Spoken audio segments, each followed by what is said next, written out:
हिवाळा सुरू झाला ना की बाजारामध्ये मस्त टवटवीत असे आवळे दिसू लागतात। आवळे खाण्याचे तसे खूप फायदे आहेत। आवळ्यामध्ये असलेले व्हिटॅमिन सी प्रतिकारक शक्ती वाढवते। तसेच आवळ्याचे सेवन केल्यामुळे आपला चेहरा तजेलदार होतो आणि केस दाटसर होतात। तर हे आवळा आपल्याला अगदी वर्षभर खाता यावा यासाठी मस्त असा चटकदार पदार्थ बनवणार आहोत की याची चव आपल्याला वर्षभर चाखता येईल। तर सगळ्यात आधी एका कढईमध्ये ते मी 2 चमचे तूप घेते। तूप ऑप्शनल आहे, पण घातला तर खूप छान टेस्ट येते। तर 2 चमचे तूप घालायचं। त्यानंतर यामध्ये एक 4 ते 5 काळी मिरी, 3 ते 4 लवंग, 2 इंच दालचिनीचा तुकडा आणि 2 हिरवी वेलची ते मी तशाच घेतलेल्या आहेत। तर आता एक 15 ते 20 सेकंद परतून घ्यायचं आणि त्यानंतर हा जो आपण आवळ्याचा किस केलेला आहे तो घालायचा आहे। तर आवळ्याचा किस थोडा वेळ ठेवला तसंच बाहेर तर आपला लगेचच काळा पडतो, त्यामुळे ती दक्षता घ्यायची आहे। तर आता हा आवळ्याचा किस आपल्याला 1 मिनिटभर तुपावर परतून घ्यायचा आहे।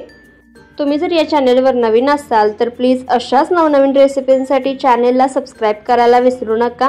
बाजूच्या बेल आयकॉनवर प्रेस करा, म्हणजे येणाऱ्या नवनवीन रेसिपींचं नोटिफिकेशन सगळ्यात आधी तुम्हाला मिळेल। रेसिपी जर आवडत असतील तर एक लाईक करायलाही विसरू नका। त्यानंतर आता यामध्ये 1 कप आपल्याला गूळ घालायचा आहे। सुरुवातीला मी आवळ्याचा जो किस आहे तो मोजून घेतलेला आहे। 1 कप आवळ्याचा किस येते आहे, त्यानुसार 1 कप इथे मी गूळ वापरलेला आहे। गूळ चिरून घ्यायचा आहे। दोन्हींचं प्रमाण समप्रमाणात असलं पाहिजे, म्हणजे आपला हा पदार्थ एकदम व्यवस्थित तयार होतो। आवळ्याचा जो तुरटपणा असतो तो निघून जातो। तर आता आपल्याला गूळ चांगला असा यामध्ये वितळून घ्यायचा आहे। हे पहा, आवळ्याला हलकसं पाणी सुटलेलं असतं आणि त्यानुसार गूळ सुद्धा इथे आपला चांगला वितळलेला आहे।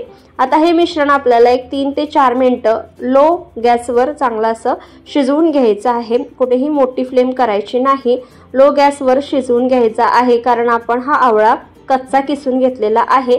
त्यामुळे या मिश्रणामध्ये आवळ्याला आपल्याला चांगलं असं शिजू द्यायचं आहे। रिकाम्या पोटी रोज आवळा खाल्ल्यामुळे शरीर आपलं डिटॉक्स व्हायला मदत होतं।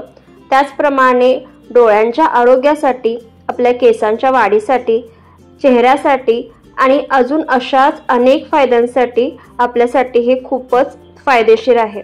तर आता थोड्या वेळानंतर यामध्ये काळं मीठ एक अर्धा चमचा आणि अर्धा चमचा मीठ घालते। तर यामध्ये तुम्हाला आणखीन फ्लेवर ॲड करायचे असतील तर तुम्ही ॲड करू शकता, की जसं की थोडंसं लाल तिखट किंवा थोडंसं तुम्हाला आलं आवडत असेल तर ते सुद्धा तुम्ही किसून यामध्ये घालू शकता। तर हे पहा, थोड्या वेळानंतर बऱ्यापैकी पाणी आपलं आटत आलेलं आहे आणि मिश्रण सुद्धा आळून आलेलं आहे। तर आणखीन 2 मिनिटं परतून घेऊयात। वाटलंच तुम्ही चेक करून पाहू शकता आणि हा पदार्थ अगदी 2 ते 3 वर्ष आरामात टिकतो। फ्रीज शिवाय सुद्धा तुम्ही हा टिकवू शकता। तर हे पहा, आपण चेक करून पाहूयात। हे पहा, मिश्रणाला हलकी एकतार आलेली आहे आणि इथे आपलं हे मिश्रण तयार झालेलं आहे।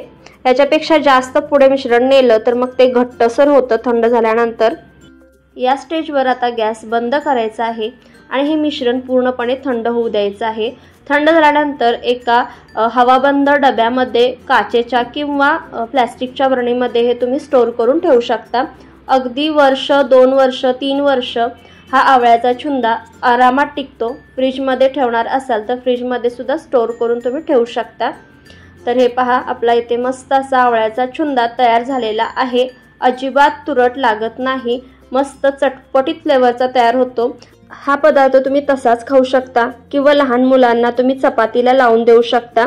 अगदी आवडीने हा पदार्थ खातात। तर तुम्हाला ही रेसिपी कशी वाटली कमेंट करून नक्की सांगा। जितक्या जास्त जमेल तितक्या जास्त नातेवाईकांना, फ्रेंड्सना व्हिडिओ आवर्जून शेअर करा। वेळात वेळ काढून रेसिपी पाहिल्याबद्दल तुमचे खूप खूप आभार। व्हिडिओला लाईक आणि चॅनेलला सबस्क्राइब करायला विसरू नका।